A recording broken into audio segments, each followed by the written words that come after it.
So guys, wala akong ganap, wala na akong video. So sabi ko, ipunin ko nga yung mga nabili ko sa Amazon, mga order ko. Tapos hindi ko hino-haul kasi sabi ko, gusto kong parang pabalik-balik na lang yung video ko, haul. Kasi wala naman talaga akong ganap, guys. Alangan mag-video ako for the sake of video. So hindi, diba? So ito, na-accumulate ko na, diba? So una, ang nabili ko is ito. Siyempre, na-remove ko na yung mga cover kasi hindi ko naman inisip na i-haul ko pa rin ito. So, ito siya guys is for my iPad. Ito siya. Dito, iPad Pro na malaki. Kasi ako guys, pag nagtra-travel kami, simula nang meron ako, dati nilalagay ko siya sa backpack ko. Pero sobrang heavy kasi meron akong computer. So, nilagay ko siya sa, sa luggage. Yes, nilalagay ko siya sa luggage. Oh, super okay naman. Nilagay ko siya sa gitna ng talaga ng mga damitan namin, and also hard case naman yung Samsonite namin. Okay naman, wala naman akong problema since meron akong yan. Nilalagay ko siya sa luggage. So Emirates okay naman, and also nilalagay ko din siya sa gitna ng damitan. Tapos nilagay ko inano ko siya sa Winnie the Pooh kasi nagdadala ako, di ba, ng Winnie the Pooh, like pillow, cover na yung pambata ba na cover siya, kumot na pambata, so nilalagay, so soft naman, okay, sobrang okay, wala akong problema. So sabi ko, since nilalagay ko lang just for the sake na lang, kaya mura lang naman ito, mga 37, so binili ko na lang ito siya, ito yun sa loob, ayan, para more safety na lang ba. I mean, so far okay lang. Tapos gusto ko lang siya talaga for more safe kahit pa siya. So ayan siya. Meron siyang dito, lagayan ng cellphone. Kung meron siyang kung hindi mo siya, kung anuhin mo siya ba, dadalhin ng ganyan. So ayan ang una. Next is bumili ako ng itong body wash. Body lotion kasi naubusan ako ng body lotion. So, isa lang muna ang binili ko, and then nung time na yun ang sale sila, tapos tinry ko siya ng mga 2 days, ni-repurchase ako ng 2 habang sale pa. So, nakalimutan ko na yung price, guys. So, ayan, dito ngayon is summer. So, nasa UAE ako, like 36 degrees, 40 degrees maybe. Hindi siya sticky, like gustong-gusto ko. So, yun ang gusto ko.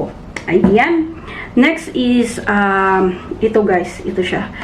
PG Whitech na brand na hard shell case sa, sa GoPro ko. Kasi, ito din, another one is nilalagay ko din siya sa luggage. So far, so good. Okay naman. Ito na yung hard case na to. And, para makita nyo, ito siya. Ito sa loob. Ayan siya. And, okay na siya. Wala nang labas-labas ng mga ganyan. Ganyan mo na lang siya, guys. Ayan. Half, lang siya. Hindi naman siya, yung ganan. So, ilagay na lang sa luggage, ganyan. Hard case naman siya. Okay naman siya. And, yeah, ako naman, of course, I make sure na sa area na gitna siya talaga ilagay. So far sa ilang years ko na itong GoPro na to, tapos walang cover, nilalagay ko lang sa naging okay naman. Minsan sa sapatos ni Busing kasi malaki yung entrada ng sapatos ni Busing, so doon ko nilalagay. So sabi ko for the na lang, ako magkaha case na lang, di ba? So ayan. So speaking of my GoPro, bumili ako ulit Flyme na brand na guys, na ito, selfie stick.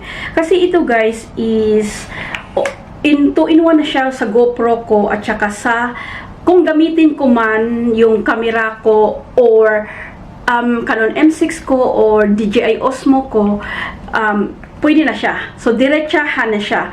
Kasi, yung selfie stick ng GoPro is ganito siya. So, isa, hindi siya, kailangan mo pang ganyan. So, at least, pag nag-travel tayo, if ever I need na selfie stick sa any camera ko or sa phone or sa meron na, parang isa na lang ang dadalhin ko ba? Ito na lang. Hindi na ako kasi dati, magdala ako nito, yung sa tapos magdala din ako ng extra. Kasi for the phone, so, at least now, parang isang selfie stick na lang ang dadalhin ko. Pero ako din is mag-travel ako, dadalawa talaga ang selfie stick ko. Like, pag lumabas lang, ibig ko sabihin, pag lumabas, isa na lang ang dadalhin ko.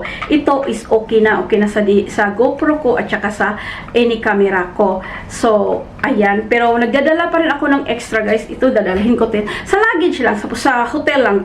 Kasi may naano ako dati na nagdala ako ng selfie stick. Isa lang selfie stick ko.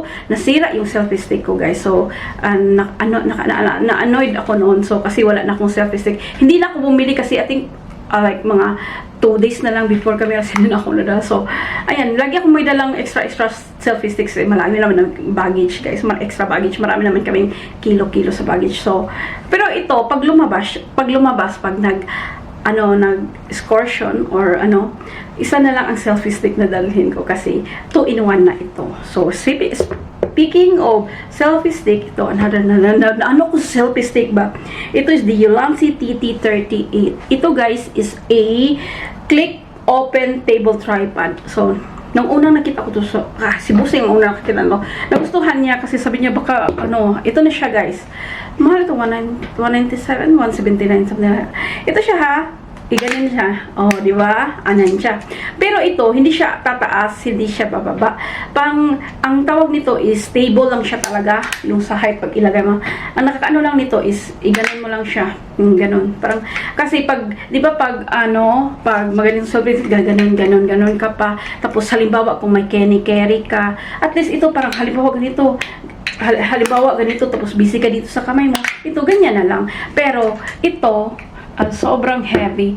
I don't know. Nagdadalawang sabi ko, gusto ano na lang natin, ibalik. So sabi niya, wag na lang kasi baka one day, maano mo yan, magustuhan mo, nagustuhan ko naman, baka ano mo ba na, so, pwede siya lagyan dito ng ilaw or ini battery thing. And also, ito is, anong tawag doon, yung, easy na lang siya like, nakalimutan ko, may terms sila doon, like, click something na lang siya ba na, ano na lang siya na, ang tawag doon, guys. Yung easy lang siyang ilagay ganyan siya. Merong term doon na pag halimbawa gagamitin mo siya sa ibang camera, tapos ito is na lang. Nahirapan ako. Ibang kamera, ipasok na lang, hindi na lang yung ganon na yung paan. Hindi naman ako techie, I'm sorry, pero may mga ganyan siya, guys. And ito yung nagustuhan ko talaga. So, ayan, pero alam niyo ba, mabigat siya. For me, it's heavy. So, hindi ko siya madala pag nagvo-vlog tayo sa labas. At saka, mabigatan talaga ako. Mas nabigatan ako. So, okay na yung DJI Osmo ko. At saka, GoPro ko pag dinadala ko. So, ayan. So, ito, parang dito lang sa bahay. Or, okay naman ito, i-vlog pag, example, pag nasa hotel, inside sa hotel lang, hindi dadalhin sa labas kasi mabigat na siya, guys. So, wala pang ang camera, mabigat na siya. So, next one is itong, ito, another cover. Hard case siya for, ang gusto ko nito, guys, is, ito ko, dito sa, sa crucial ko na, is the card. Ito is for the hindi ko alam. Basta sa ibang brand dapat ito. Hindi ito pang sa crucial. Di ba bumili ako yung bulky na crucial lang yun. So, kasi pag nag-travel, at least, hindi, nilalagay ko naman siya sa bag. Para just to make sure, like, may case siya talaga ba. And also, nilagay ko dito yung, pag, transfer ka ng guys ba, meron akong 3 dito. Nagta-transfer ka ng, sa computer mo or dito malagay mo din yung 2. So, meron akong 2 dito na, kaya nakalimutan ko yung pangalan nito, guys. Yung pag-transfer ka ng, data or pictures, video, or gagamitin ba yun siya, nakalimutan ko lang yung pangalan niya. And next is meron din akong nabili, bumili ako ng SD card, diba, SanDisk Creator, new siya, nawala na yung guys, new siya, creator thingy siya sa SanDisk. So, mura lang naman ito, pero 200, na to, guys, 250 ba yung binili ko? 200, yung capacity ba? Andito kasi siya, 256. So, ito siya. Pwede ito sa GoPro ko at saka DJI Osmo ko, Pocket 3. And pag sa camera, pwede din ito kasi ilagay mo lang siya dyan. So, ganyan. Bumili ako kasi meron ako mga marami dati. Old, di ba? Parang mag-so-slow na siya. So, bumili lang ako ng backup. Kasi, just in case lang, so ayan siya, and dito ko to ilalagay sa hard case na to, so para may backup na tayong ganyan. The next one is bumili guys ako ng hair mask, hair conditioner, kasi nung pagkagaling natin ng guys, ng ano ba yun, Switzerland, ang nag-dry sa akin is yung hair, like sobra. One day pa lang na talaga ako na bakit nag-dry yung hair ko. So one day pa lang. So nung dumating ako dito, bumili ako nito, Fino. So nakalimutan ko magkano.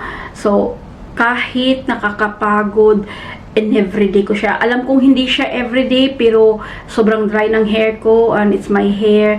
So far so good. Okay na siya ngayon. Bumalik na siya sa dati kasi nakaubos ako ng isa. So isa is back na lang natin yan. Kasi in-everyday ko siya. Kahit nakakapagod mag-everyday, inano ko siya, is dry ko yung hair ko, and then like mga 30 minutes bago ako maligo, yung mag-shower talaga, maligo like everyday, para lang bumalik sa sigla yung hair ko kasi sobrang dry.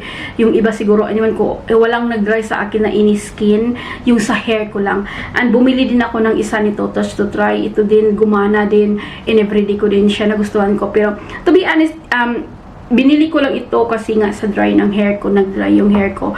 Pero hindi ko, back to Batika, Cream Silk, Head and Shoulders. Back na ako sa normal na conditioner ko kasi I don't need na yung mga ganito na mahal na kahit gumagana or kasi everyday ako naligo.